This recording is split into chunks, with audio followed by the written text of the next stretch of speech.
स्वरूप, वो बैल स्वरूप, वो गुरु स्वरूप, वो संत स्वरूप है। ये जगत का जो खेल है, ये जगत का खेल माया है और जगत का खेल है, ड्रामा है। हम जब अपनी सत्य वस्तु को जान लेंगे तो ये जगत ड्रामा हो जाता है, और जब सत्य वस्तु को जब तक हम नहीं जानते हैं तब तक ये संसार का खेल जो है वो ड्रामा हमें नहीं मालूम पड़ता। जैसे उदाहरण लीजिए, ड्रामा कब मालूम होगा? जब किसी लड़की से एक लड़का प्यार करता है, छुप छुप के मिलता है और प्यार करता है, और 4-6 साल गुजर जाते हैं तो लड़की और लड़का दोनों आपस में ऐसे मानते हैं, उसका अंतःकरण ऐसा मानता है दोनों का कि मैं पापी हूं, मैं अधर्मी हूं। और उसी लड़की और उसी लड़के से 4 साल 6 साल के बाद शादी कर दो, इसके बाद भी उसी तरह से रहेंगे कि नहीं? बोलो, फिर पाप रहेगा कोई? पहले पापी थे क्या? अरे बोलो ना, क्या पहले पापी थे? पहले भी पापी नहीं थे, लेकिन करें क्या? वो तो पापी बने ही। जब तुम और हो हम और हैं तो हम तुम्हें छुएंगे तो निश्चय पाप पुण्य होगा। और जब जान गए तुम और नहीं, मैं और नहीं, वहां और नहीं, वहां और नहीं, जब और कोई है ही नहीं, एक ही है, और एक ही के साथ जब कोई क्रीड़ा करता है तब उसमें पाप पुण्य की आवश्यकता, पाप पुण्य का सिद्धांत कोई लागू नहीं होता। बात समझ में आया कि नहीं? नहीं आया तो भैया तुम जानो, हम तो नहीं जानते। लेकिन फिर भी मैं ये बात कहता हूं कि जब वो लड़की और लड़का शादी कर लेते हैं, पाप पुण्य से दोनों से छूट जाते हैं, फिर भी जो फिर कर्म करेंगे, जो फिर कर्म उनसे होंगे, वो ड्रामा होंगे, लीला होंगे, खेल कहे जाएंगे, वो सत्य नहीं कहे जाएंगे। उनमें पाप पुण्य की भावना नहीं। प्रेम से बोलो सच्चिदानंद। हाँ, उनमें पाप पुण्य की भावना नहीं होती, वो दोनों ऊपर उठ जाते हैं। और हम सनातन धर्म की जो चर्चा करने चले थे तो उसमें हम ये कहना चाहते हैं कि एक पहले परमात्मा था, अंत में परमात्मा था और रहेगा, और बीच में जो कुछ दिखता है नाम रूप से रहे, वो भी वही वस्तु को अनेक नाम रूप से हम कहते हैं। यहां तक पहुंच गए? तो ये बताओ, सनातनी का भगवान जो है वो एक है। कितने?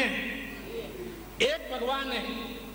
सनातनी का भगवान एक है, और वो यत्र तत्र सर्वत्र सब में समान व्याप्त है। कैसा है? सब में समान व्याप्त है। और उसी समान व्याप्त वाला जब तक जिसमें हमें भाव से अभाव से अनखाए के अलसाए के प्रतीत होता है, तब तक वह वस्तु भी हमें प्रिय और सुंदर और प्यारी लगती है। और जब वह वस्तु जो समान रूप से व्याप्त है, जब ऐसा हम जानते हैं कि अब इसमें वो नहीं रहा, तब हम उसे कहते हैं हटाओ और इसको फूंक दो, जला दो, मिटा दो, इसके चिन्ह भी मिटा दो। प्रेम से बोलो सच्चिदानंद। तो सनातनी का भगवान एक है और वो सब में है। बात समझ गए? और दुनिया के जितने मतांतर वाले लोग हैं, दुनिया में जितने मतांतर वाले अभी तक दुनिया में तुम्हें दिखाई दे रहे हैं, गुरु पीर और ये दुनिया वाले मतांतर वाले, इनके सबके भगवान एक नहीं है, सबके भगवान अनेक है और सनातनी का एक है। लेकिन मजे की बात, सारी दुनिया के लोग सनातनी को ये कहते पाए जाते हैं कि सनातनी जितना नासमझ है उतना और दुनिया में कोई भ्रमित नहीं है, क्योंकि इसके बहुत भगवान हैं। बोले कैसे कैसे भगवान? कोई केला पूछता है, कोई पीपल पूछता है, कोई तुलसी पूछता है, कोई राम, कोई श्याम, कोई हनुमान, कोई देवी, कोई देवता, कोई मजारें पूछते हैं कि नहीं? हम गुरुद्वारों को पूछते हैं कि नहीं? माने हम हर मंदिर मस्जिद में जाकर के सबको समान प्रणाम करते हैं, सबको समान पूछते हैं, सबको समान देखते हैं। लेकिन मजे की बात, हम किसी को पूछते नहीं।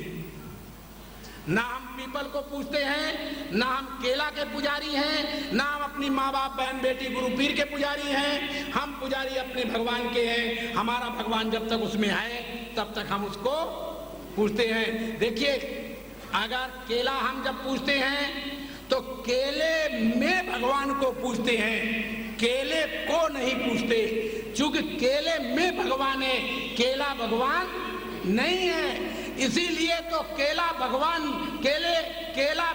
नहीं है, इसीलिए तो केला को उठा के हम खा जाते हैं और सब्जियां बना लेते हैं कि केला के पुजारी नहीं है, केले में भगवान के हम पुजारी हैं। इसी तरह पीपल के हम पुजारी नहीं हैं, पीपल की लकड़ियों को कटवा करके हम यज्ञ में स्वाहा कर देते हैं, भस्म कर देते हैं।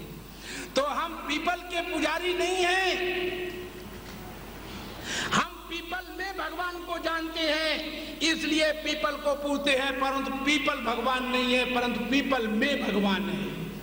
इसी तरह हम माँ के पुजारी नहीं है, बाप के पुजारी नहीं है, माता पिता गुरु पीर संत महात्मा के पुजारी हम नहीं है। हम इनमें अपने भगवान के, जब तक उनमें भगवान दिखाई देता है, मालूम पड़ता है, तब तक हम उनके पुजारी हैं। और जब उनमें हमें भगवान ऐसा लगता है कि अब इसमें सच्ची बोलो, फिर क्या करते हैं? फिर हम उसके पूजक नहीं हैं। इसी तरह हम अल्लाह गॉड ईश्वर अवतार आत्मा परमात्मा सबके पुजारी हैं। क्यों? कि हमारा भगवान आत्मा परमात्मा ईश्वर अल्लाह गॉड राम कृष्ण ब्रह्मा विष्णु शंकर में है, लेकिन ईश्वर अल्लाह गॉड आत्मा परमात्मा भगवान नहीं है। स्त्री में भगवान है, परंतु स्त्री भगवान नहीं है। पुरुष में भगवान है, परंतु पुरुष भगवान नहीं है। इस तरह राम कृष्ण ब्रह्मा विष्णु में भगवान है, लेकिन राम कृष्ण ब्रह्मा विष्णु भगवान नहीं है। इसीलिए वो आते हैं और चले जाते हैं। और बात समझने योग्य है, अगर आप समझ सकते हैं तो समझ लें कि मैंने तुम्हें बताया कि सनातनी दुनिया की हर वस्तु को पूछता है, यहाँ तक जिसको खाता है ना, जब थाली परोस के आती है तो उसको भी कहता है ऐसे चलेगा, वैसे घुमाएगा, या उसमें थोड़ी थोड़े किनारे किनारे तोड़ेगा रोटी के और दाल आल सब्जी में छुआ लेगा और वैसे रख देगा, पानी छिटक देगा और हाथ जोड़ लेगा, हे भगवान किनारे किनारे तुम्हें और बाकी हमें, फिर खा जाएगा। प्रेम से बोलो सच्चिदानंद। माने वहां कोई भगवान दूसरा नहीं है, भगवान तो तुम्हारे अंदर बैठा हुआ है। वहां वो किनारे किनारे भगवान को नहीं, भगवान को सर्वस्व खिला देता है, सर्वस्व देता है। क्यों? क्योंकि भरत ने ये कल बताया था मैंने कि संपत्ति सब रघुपति के आई, जो बिन जतन चलो तजिताही, तब परिणाम न मोरी बढ़ाई। तब परिणाम क्या है उसका? मेरी क्या बढ़ाई है? संपत्ति किसकी है? भगवान की। तो भगवान की संपत्ति में अल्लाह आता है कि नहीं, गॉड आता है कि नहीं, ईश्वर आता है कि नहीं, राम आता है कि नहीं, ब्रह्मा विष्णु शंकर आते हैं कि नहीं? क्योंकि जितने नाम रूप हैं ये सारे नाम रूप एक परमात्मा के हैं, ये सब कुछ उसमें आता है। इसलिए सनातनी जो है किसी भी वस्तु, यहाँ तक कपड़ा जब पहनता है तो कपड़े को भी प्रणाम करता है। सच्ची बोलो, मकान में घुसता है तो मकान के पैर छू लेता है, दुकान में जाता तो दुकान को पैर छू करके खोलता है कि नहीं? माने सनातनी तब दुनिया के नाम रूपों को का पुजारी नहीं है, वो अपने भगवान एक का पुजारी है। इसलिए उसने एक भगवान जाना है। और जिन्होंने, अब देखना, ये तो रहा सनातनी जो किसी को पूजने में हिचकता नहीं है, लेकिन जो सनातनी नहीं है, सनातनी से अलग जितने मत मतांतर वाले दुनिया में लोग हैं, वो कहते हमारे गुरु को, अपने गुरु को पूजना और दूसरे को मत पूजना, अब अपने मंदिर जाना और दूसरे के मंदिर में मत जाना। अब बोलो, उनके भगवान अनेक हैं कि हमारा एक है, और उनके, क्योंकि उनके हमारे मंदिर में भगवान नहीं है, उनके अपने मस्जिद में भगवान है, उनके अपने गुरुद्वारे में भगवान है, उनके अपने गिरजाघर में भगवान है, वो हमारे में भगवान को नहीं जानते। इसलिए उनके भगवान अनेक हैं और हमारा भगवान सनातनी का भगवान एक है। इसलिए सनातन धर्म की जो व्याख्या है वो ये है कि सनातनी दुनिया में ऐसी कोई वस्तु नहीं। शायद आप समझते हैं कि नहीं, लेकिन फिर भी मैं तुम्हें याद दिलाता हूं कि दीपावली होती है। दीपावली के दिन पहले दिन, दीपावली से एक दिन पहले हम दीपक सबसे पहले कहां जला के रखते हैं? अरे गंदगी में, जहां पर हम टट्टी पेशाब मल मूत्र को त्याग करते हैं वहां रखते हैं, नहीं रखते हैं पहले दिन। माने वहां भी हम पूजा करते हैं। तो मत समझ लेना कि हम किसी की पूजा नहीं करते, लेकिन ये दुनिया वालों की बात नहीं है, ये सनातनी की बात है। इसलिए सनातनी का भगवान एक और वो सब जगह, और दुनिया वाले तो झूठ बोलते हैं, कहते हैं कि मेरा अल्लाह जो है सब जगह है। तो सब जगह है तो मेरे में नहीं है? जिसके तुम चाकू लेके और उसका जिवे करते हो उसमें भगवान नहीं है, अल्लाह नहीं है क्या? मैं पूछता हूं है कि नहीं? तो फिर जिवे कैसे हो गई? कैसे हो गई? माने जो तुमने मारा किसी को तो वो कैसे मारा? तुम्हें हिंसा कहां से आ गई? माने द्वैत कहां से आ गया कि इसको बलि दे करके हम सीधे स्वर्ग पहुंचा देते हैं या भगवान के पास पहुंचा देते हैं? याद रखो, जैसे बलि तुम दूसरे के दे के भगवान के पास पहुंचा देते हो, वैसे एक बार अपने को बलि देकर देखो। प्रेम से बोलो सच्चिदानंद। हाँ, अपने को कोई बलि नहीं देता, दूसरे की बलि तो सभी लोग चढ़ाना जानते हैं। और जो लोग समझदार और ज्ञानी और होश में आते हैं वे अपनी बलि पहले देते हैं। अपनी बलि कैसे पहले देते हैं वो तुम्हें सिद्धांत समझाता हूं। मैं शरीर नहीं हूं, मैं नाम रूप नहीं हूं, इसके बाद जो मैं रह गया वो नाम रूप से रह गया, नाम रूप से अलग रह गया, तो मेरे सब नाम रूपों की बलि चढ़ गई कि नहीं? अच्छा कि हमें चाकू लेके तलवार निकाल के चढ़ाना पड़ेगा?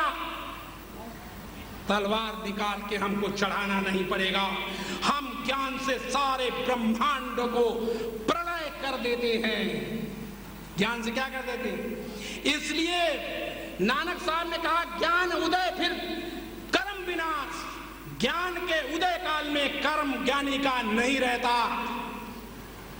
ज्ञान के उदय काल में ज्ञानी का कर्म, ज्ञानी के कर्म का फल नहीं भोगना पड़ता। भगवान कृष्ण कहते हैं कि हे अर्जुन, ये जो ज्ञानी है वो तो साक्षात मेरा स्वरूप है। वो साक्षात कौन है? वो साक्षात मेरा स्वरूप है, वो और कोई नहीं है। तो साक्षात जब मेरा स्वरूप है तो तुम कौन हो?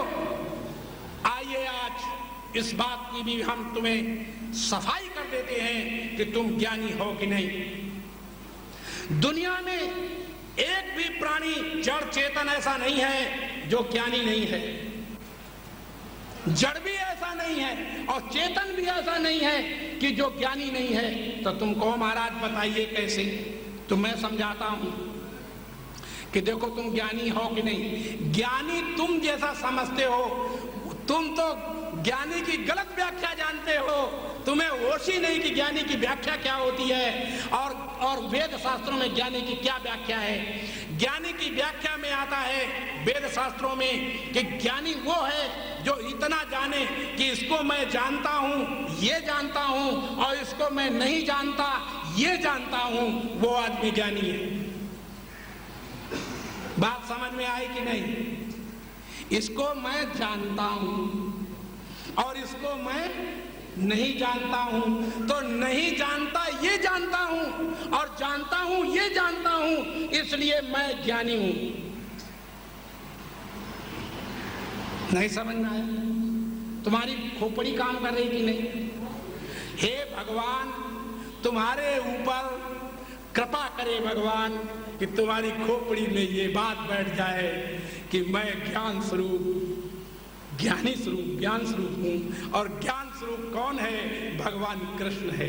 भगवान कृष्ण ने कहा गीता में कि ज्ञानी तो साक्षात मेरा स्वरूप है। और देखिए पेड़ पौधे भी ज्ञानी हैं। तो तुमको महाराज ये तो बड़ा भारी कठिन बात हो गई, लेकिन नहीं, आप देखिए एक गमले को उठाकर, गमले में पेड़ है कि नहीं? बोलो, है। उसको उठा के कमरे में बंद कर दो, और जब कमरे में आप बंद कर देंगे तो जानते क्या होगा कि थोड़े ही समय में पेड़ जो है वो जो खड़ा होगा वो धीरे से ऐसे लटक जाएगा, अपना मुंह नीचे को लटका देगा कुछ समय के बाद। बोलो ये बात ठीक है कि नहीं? माने उस पेड़ को भी ये ज्ञान है कि यहाँ पर मुझे खतरा है, यहाँ पर मैं मर जाऊंगा निश्चित रूप से, तो वह उसे ये ज्ञान है, तो अपने आप को मुंह लटका लेता है। और जब उसको बाहर फिर निकाल के रख दो तो फिर वो खड़ा हो जाता है, यहाँ मुझे चैन है, मुझे आनंद है। बोलो ज्ञानी है कि नहीं? बोलो वो पेड़ ज्ञानी है कि नहीं? अरे ज्ञान है कि नहीं? तो फिर क्यों नहीं कहते कि हाँ है? इसे दुनिया में कोई भी ऐसी वस्तु नहीं, कोई भी ऐसा व्यक्ति नहीं कि जो ज्ञानी नहीं है। आप सबको जानते हैं। कितना जानना है ज्ञानी के लिए कि ये मैं जानता हूं, ये मैं नहीं जानता। जैसे मैंने कहा, कहो देखना तुम सबको जानते हो। तुम कहोगे हम नहीं जानते महाराज सबको। तो सबसे पहला जो आदमी पैदा हुआ था, बोलो तुम उसको जानते हो कि नहीं? तुमने उसको देखा है कि नहीं? नहीं देखा। और जो देखा हो तो आइए तुम्हें दिखाता हूं कि तुमने उसको सबसे पहले वाले व्यक्ति को भी जब उत्पन्न हुआ था, जब उसका प्राकट्य हुआ था, तब तुमने उसको देखा था। तो तुमको कैसे देखा था महाराज? तो हम बताते हैं ऐसे देखा था। अच्छा बताओ, वो जो पहले वाला आदमी था उसकी जो आंखें थी वो पैर के तलवे में थी। बोलो ऐसा पैदा हुआ होगा? हाँ नहीं, हाँ नहीं, माने इसका मतलब तुमने उसको देखा है कि ऐसा वो नहीं था। ये तुमने उसको देखा है, तुम उसको बद के कह सकते हो। हम कहें कि उसके नाक मुंह जीभ चर्म मन बुद्धि चित्त अहंकार आदि नहीं था, चेतन नहीं था, ज्ञान स्वरूप नहीं था, तो तुम क्या कहोगे? हाँ था, इसके माने तुमने उसको देखा है, तुम उसको जानते हो। ऐसे अच्छा तुमने बताओ राम को देखा है? हाँ, इस सिद्धांत से हम राम को हमने देखा है। राम की अम्मा के गर्भ में पहले राम नहीं था कि था? हाँ नहीं था। भाई इसके माने राम माँ के गर्भ को तुमने देखा कि खाली था, वहां राम नहीं है, उस गर्भ को तुमने देखा है। और जब राम गर्भ में आया तब तुमने जान गए कि हाँ अब राम गर्भ में। तुलसीदास ने लिखा, जा दिन ते हरि गर्भ आए, सकल लोक सुख संपत्ति छाए। जिस दिन से भगवान गर्भ में आए सारा संसार सुख संपत्ति में डूब गया था। तो बताओ तुम जानते हो कि नहीं? अच्छा हम कहते राम पैदा हुआ था, उसके नेत्र थे ही नहीं, तो तुम क्या कहोगे? हाँ महाराज थे। तो मैंने कहा कि तुमने देखा है उसको, मैं उसको जानते हो। इसलिए ऐसा दुनिया में कोई व्यक्ति नहीं जो ज्ञान स्वरूप नहीं, जो इतना तो सब जानते हैं। किसी भी व्यक्ति, किसी बच्चे से पूछो कि बेटा तुम अमुक को देखा है, तुम इनको जानते हो, तो वो कहेगा मम्मी मैं नहीं जानता। तो नहीं जानता ये जान के कह रहा है कि झूठ बोल रहा है? बिना जाने कह रहा है, जान के कह रहा है कि ये नहीं जानता हूं मम्मी, मैं इसको जानता हूं। ये बच्चा भी बता देगा। क्यों? कि हर संसार में प्राणी पदार्थ ज्ञान स्वरूप है, और ज्ञानी साक्षात भगवान कृष्ण है। ज्ञानी साक्षात भगवान ब्रह्म है। इसलिए तुलसीदास ने जगह लिखा, ज्ञान अखंड एक सीतावर। सीता को पति कौन है? अखंड ज्ञान स्वरूप है। वो कोई गोरा काला बच्चा उड़ा दो पैर वाला दो हाथ वाला नहीं है। ज्ञान अखंड एक सीतावर। सीता का बर कौन है? अखंड ज्ञान स्वरूप है, और वो अखंड ज्ञान स्वरूप तुम हो कि नहीं? अच्छा, अपने गुरु पीर की कसम खा के बताओ, अपने भगवान की कसम खाओ कि हम साहब अज्ञानी हैं, कह के दिखाओ। अब कहो कि हम अज्ञानी। आप जो कुछ करते हैं, जो कुछ जानते हैं, जो कुछ समझते हैं, आप ज्ञान से समझते हैं। इसलिए वेद ने कहा, इसलिए ही तो वेद ने कहा था क्या? प्रज्ञानम ब्रह्म, ज्ञान स्वरूप चेतन जीव ब्रह्म में। क्या कहा था? ज्ञान स्वरूप चेतन जीव ब्रह्म है, परमात्मा है। और जो ज्ञान स्वरूप को नहीं जानता और अपने को चाची दादी बहन बेटी गुरु पीर संत महात्मा देवी देवता अवतार रामकृष्ण इत्यादि मानता है, वो आदमी दंडी है, माने उसके ऊपर दंड है, और वो सबके बिना कारण बिना पूछे सबकी सेवा करे, यही उसका धर्म है। और जो अपने को ज्ञान स्वरूप जानता है, उसको किसी की सेवा करने की आवश्यकता ही। फिर वो क्या है? फिर वो जो कुछ करता है, फिर वो जो कुछ करता है, वो उसका ड्रामा होता है, खेल होता है, लीला होती है। वो कोई कर्म नहीं होते, वो कोई कर्म। और जब तक तुम, नानक साहब कहते हैं, जब लग कर्म कर्म है करता, तब लग गर्भ योनि में फिरता। जब तक तू अपने अपने आप को कहता है कि मैं कर्म योगी हूँ, मैं कर्म करता हूँ, मैंने ये किया है, मैंने ये किया है, मैंने ये बनाया, मैंने, तब तक तू बारंबार जन्मेगा मरेगा, जन्मेगा मरेगा। प्रेम से बोलो सच्चिदानंद। इस जन्म मरण से छूटने के लिए कौन ऐसा दुनिया में पैदा हुआ है? जरा तुम बताना, ऐसा दुनिया में कौन पैदा हुआ है कि जो दुख चाहने वाला हो? ऐसा दुनिया में कौन पैदा हुआ है कि जो सुख न चाहता हो? ऐसा दुनिया में कौन पैदा हुआ है जो चेतन और आनंद को और ज्ञान को नहीं चाहता? सब चेतन आनंद और ज्ञान को ही चाहते हैं, और चेतन स्वरूप आनंद स्वरूप ज्ञान स्वरूप परमात्मा है। और वही परमात्मा अपने नाते हमें प्रिय लग रहा है, परमात्मा के नाते परमात्मा प्रिय नहीं है, हमें अपने नाते परमात्मा प्रिय लगता है। एक दृष्टांत, और इस दृष्टांत से आप समझ जाएंगे। एक याज्ञवल्क्य ऋषि इतने बड़े हुए हैं, वेद के अंतर्गत उनका वर्णन है, श्रुति में उनका वर्णन है। तो याज्ञवल्क्य ऋषि जो हैं, वो जब सारी दुनिया के विद्वानों को परास्त कर चुके, परास्त माने उनसे शास्त्रार्थ हुआ है सारी दुनिया के विद्वानों का, और वो जो शास्त्रार्थ की किताब पढ़नी हो तो उस पुस्तक का नाम है बृहदारण्यक उपनिषद। क्या है? बृहदारण्यक उपनिषद। और उस बृहदारण्यक उपनिषद जो है, उसके अंदर आप पढ़ सकते हैं, देख सकते हैं, जब उन्होंने सारे विद्वानों के सारे जवाब ठीक ठीक दे दिए, सबने स्वीकार कर लिए विद्वानों ने, तो सबने उठ करके याज्ञवल्क्य को तिलक किया। याज्ञवल्क्य को क्या किया? तिलक किया। उसमें एक ऋषि ऐसा था कि जिसने याज्ञवल्क्य को बिल्कुल मानने से इनकार कर दिया, कोई बात मानने को याज्ञवल्क्य की राजी नहीं हुआ, और याज्ञवल्क्य को गाली देता रहा। तो याज्ञवल्क्य ने अपने मुख से कहा कि देख ऋषि, उसका नाम था साकल्य, साकल्य ऋषि जो था वो माना नहीं, गाली देता रहा खड़े होकर के।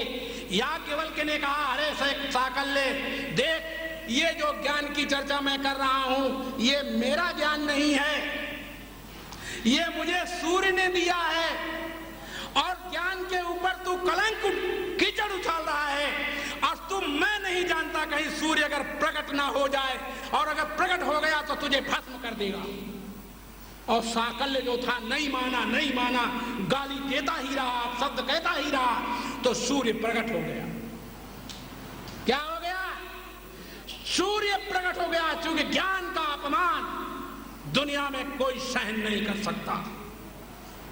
और हुआ ये कि सूर्य प्रकट हो गया, सबके सामने साकल्य जल गया, भस्म हो गया, खड़े खड़े भस्म हो गया। और यहां तक फिर ज्ञान की अपमान करने वाले की अंतिम गति क्या हुई वो भी सुन लो। साकल्य के जो चेले थे, तो उन्होंने उसकी जो राख थी, राख, क्योंकि वो तो ऐसे भस्म हुआ कि हड्डी गुड्डी रही नहीं, पोटली में बांधनी पड़ी राख चेलों को। तो पोटली बांधे चेले जब लिए जा रहे थे तो रास्ते में डाकुओं ने देखा कि इसमें जरूर कोई माल है बढ़िया, तो डाकू उसको छीन ले गए, उसकी क्रिया कर्म भी नहीं होने दिया। प्रेम से बोलो सच्चिदानंद। बात समझ में आई कि नहीं? अच्छा, उस याज्ञवल्क्य की चर्चा मैं करता हूं जब सारे विश्व को उन्होंने परास्त कर दिया, कोई भी उनके सामने नहीं रहा, सबने तिलक किया।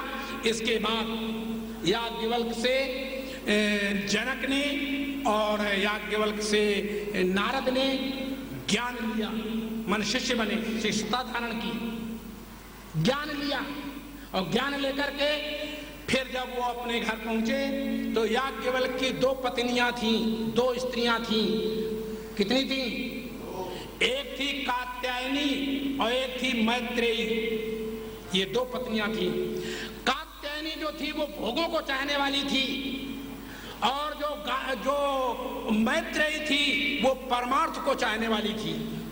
परमार्थ समझते हैं? परमार्थ क्या है? परम परमार्थ। परम परमार्थ किसे कहते हैं? परम परमार्थ से कहते हैं जिसको सब चाहते हो, जिससे कोई भी अछूता न रहे, उसको परम परमार्थ कहते हैं। आजकल के लोगों के यहाँ देखो तुम, मुसलमान हिंदू के भगवान को नहीं चाहता, हिंदू मुसलमान के भगवान को नहीं चाहता, ईसाई हमारे भगवान को नहीं चाहते, हम उसके भगवान को नहीं चाहते। ये क्या हो रहा है? भगवान एक है कि अनेक? एक है। लेकिन कारण क्या है? सनातनी सबको चाहता है, सनातनी जो जान गया है उसको सबको नमन करता है। नमन जानते क्यों करता है?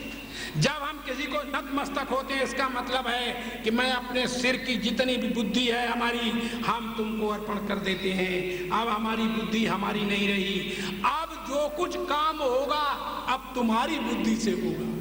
इसलिए श्रेष्ठ पुरुष का ही कोई नमन किया जाता है। जब हम राम को नमन करते हैं तो राम की बुद्धि धारण करते हैं, जब हम कृष्ण को नमन करते हैं तो कृष्ण की बुद्धि धारण करते हैं, जब गीता भागवत को नमन करते हैं तो गीता भागवत की बुद्धि को धारण करते हैं। बात समझ में आई कि नहीं?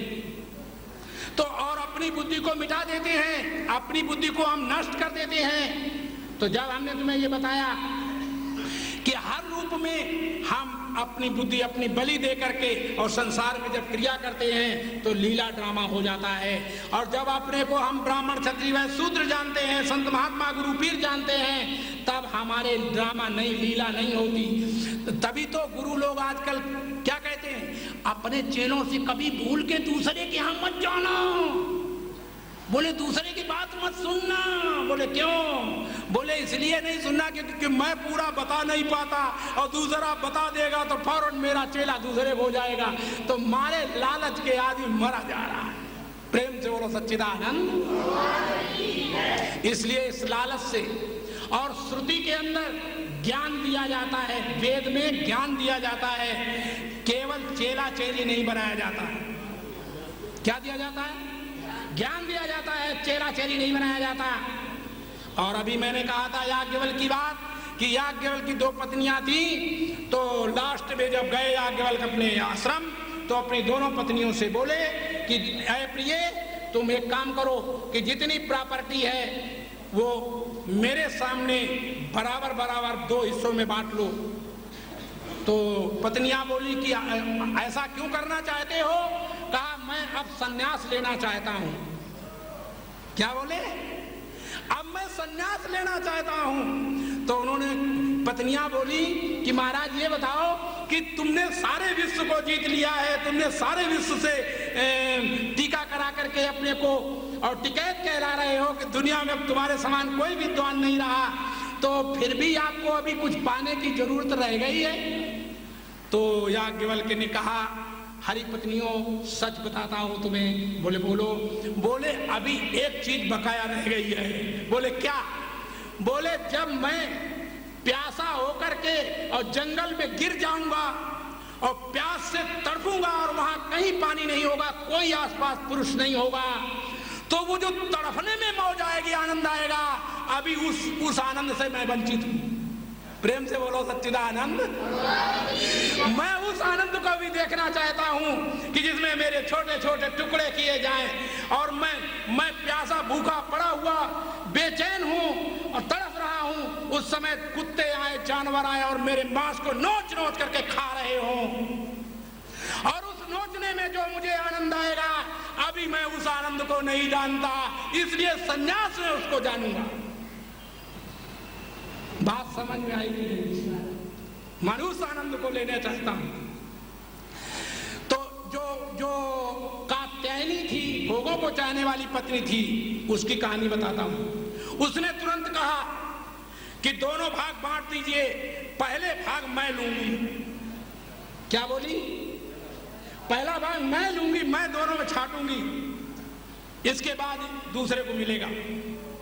लेकिन दूसरी पत्नी जो परमार्थ को चाहने वाली थी, वो खड़ी होकर बोली कि प्रिय, अपने पति से बोली, प्रिय आत्मन, ये बताइए कि जो तुम मुझे बांट के दे रहे हो, बंटवारा करके दे रहे हो, जो हिस्सा मुझे दे रहे हो, वो हिस्सा जो तुम मुझे दे रहे हो, उससे मैं एक बात पूछती हूँ। बोले क्या? कि जो तुम इसको सबको त्याग के और जंगल में जाकर और उस तरफ में आनंद लोगे, जो तुम्हें उस वहां आनंद मिलेगा, वो आनंद बांटी हुई तुम्हारी जो चीज है उससे मुझे मिलेगा कि नहीं? क्या पूछ दिया? ये बताओ कि जो तुम मुझे, जिसको तुम छोड़ के जा रहे हो जंगल में, और तुम्हें वो चीज मिलेगी, जो चीज मिलेगी ये तो मुझे मालूम नहीं, लेकिन ये बताओ जो बांट के दे रहे हो तुम मुझे, उससे वही चीज तुम्हारी वाली वहां जो जंगल में मिलेगी संन्यास लेने के बाद, वो हमें इन वस्तुओं व्यक्तियों से मिलेगी कि नहीं? याज्ञवल्क्य कहते हैं, हरि मैत्रेयी कभी पद पदार्थ से परमार्थ की सिद्धि नहीं होती। पद पदार्थ अपने लिए चाहिए, पद पदार्थों को नहीं चाहिए।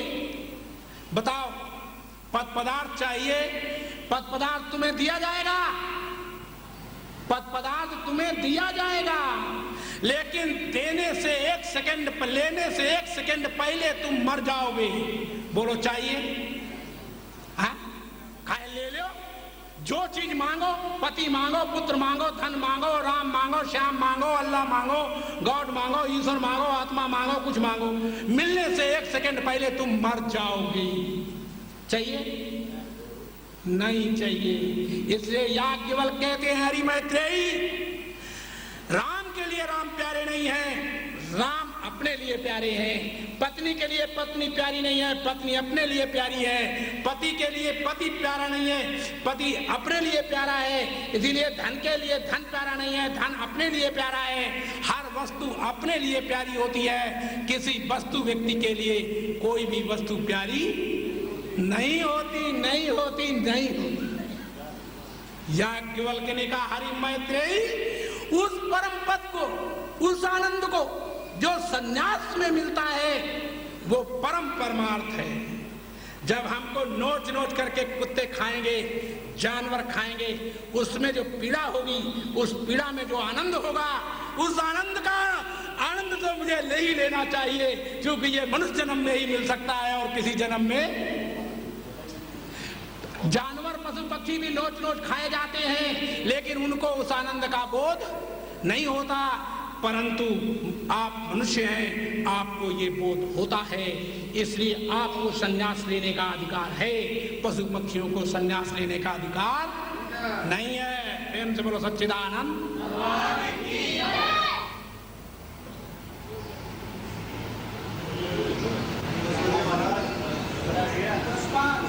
अच्छा, बहुत बहुत धन्यवाद। सुनिए, मैंने तुम्हें बताया, बोलो, पति के लिए पति प्यारा है कि पति अपने लिए प्यारा है? अच्छा, धन के लिए धन प्यारा है कि धन अपने लिए प्यारा है? धन तुम्हें जितना बताओ उतना दे दें, लेकिन खर्च करने को नहीं मिलेगा। बोलो चाहिए? हाँ, नहीं चाहिए, नहीं चाहिए। इस तरह से दुनिया की कोई वस्तु नहीं चाहिए। तुम्हें तुम्हारा चाहिए, और तुम्हें जो तुम्हारा चाहिए उसको तुम अगर जान गए, पा गए तो मौज आ गई, और अगर नहीं पा पाए इस जीवन में तो तुम अज्ञान में मर जाओगे।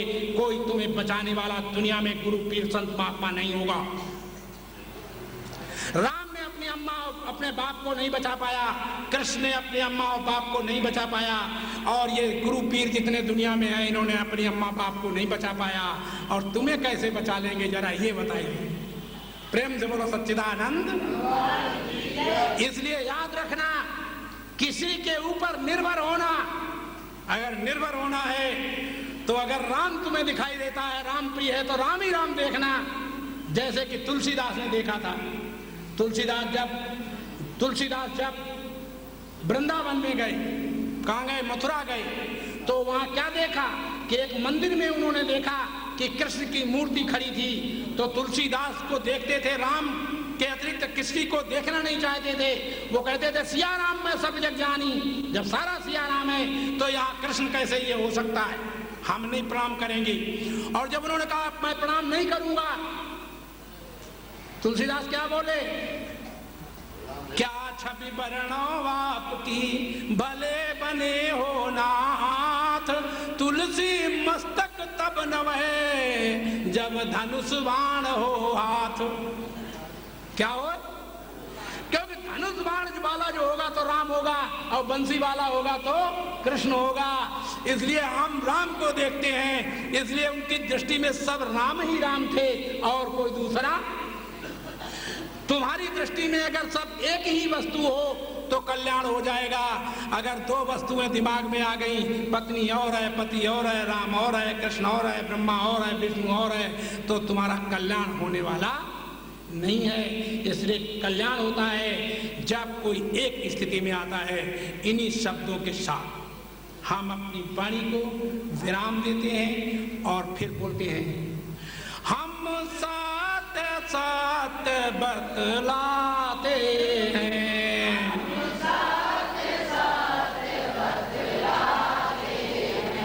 मानो ना मानो तुम जानो,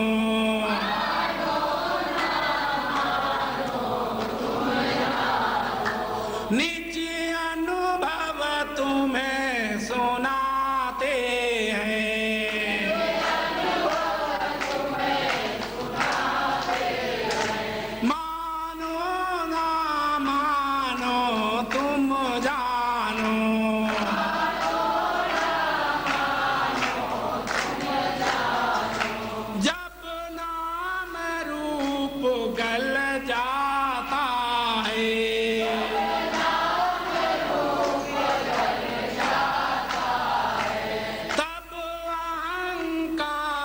मिट जाता है।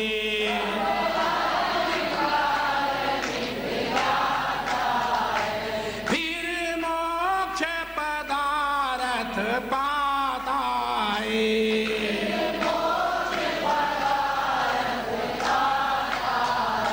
मानो ना मानो तुम जानो,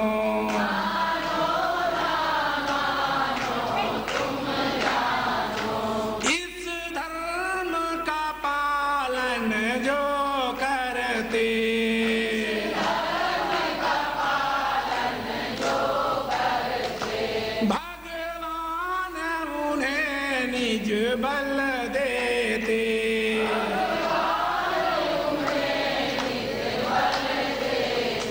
वे अमृत जीवन पा लेते।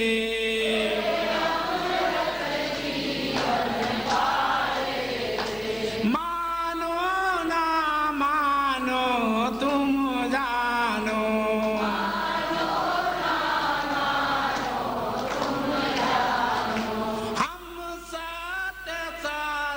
बतलाते हैं,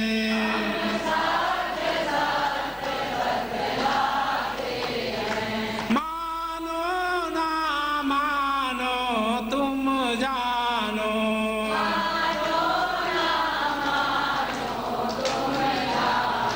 जितना मैंने अभी तक तुम्हें समझाया, काश मेरे समझाने के तुम जब सत्य नहीं समझोगे, सत्य नहीं जानोगे, तो और मेरे समझाने पर मखौल उड़ाओगे, मेरी वाणी पर तुम जब मेरी वाणी का मखौल उड़ाओगे तो आपकी अंततोगत्वा स्थिति क्या होगी, वो भी कान खोल के सुन लो।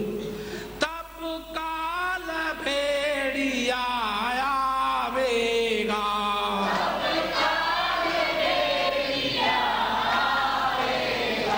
तेरा कान पकड़ ले जावेगा।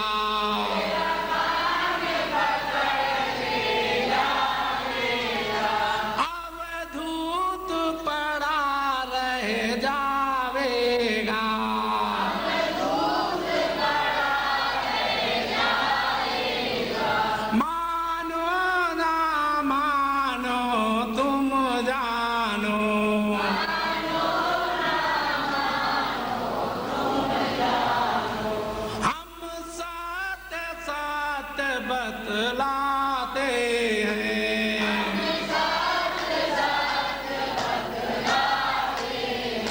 मानो ना मानो तुम जानो,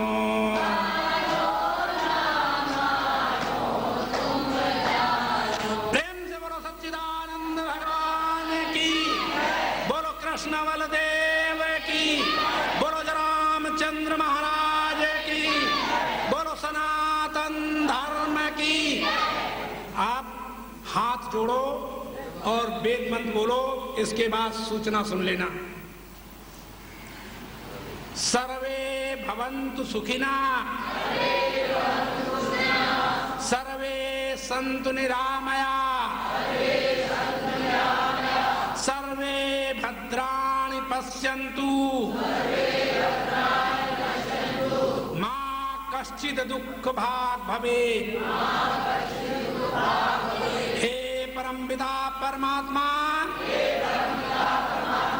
सब सुखी हो, दुखों से आजाद हो, यही हमारी सद्भावना है।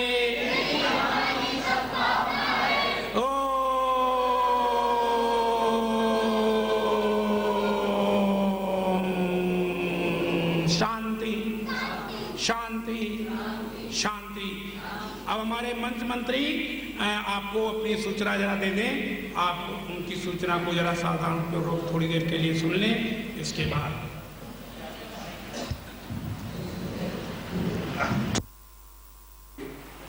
जो हमारी कक्षा होगी उसका समय मैं फिर बता देना चाहता हूँ। हमारे पड़ोस में ही आपने देखा कि यहाँ पर भगवान कृष्ण की लीला का विमोचन हो रहा है धर्मशाला से बाहर। तो उनके पदाधिकारियों से बातचीत होने के बाद हम इस निष्कर्ष पर पहुँचे हैं कि हम अपना समय जो हमने पहले घोषित किया हुआ था 7:30 बजे का, उसमें परिवर्तन करके आपसे हम सब सहयोग चाहेंगे कि हम यहाँ पर धर्मशाला में शाम को 7 बजे पहुँचेंगे निश्चित तौर पर, और 7 से 8:30 तक का यहाँ कार्यक्रम होगा। हो सकता है पौने 9 भी हो जाए, लेकिन सभी भक्तजन सब रहने वाले 7 बजे यहाँ पर जरूर पहुँचें और आनंद लें।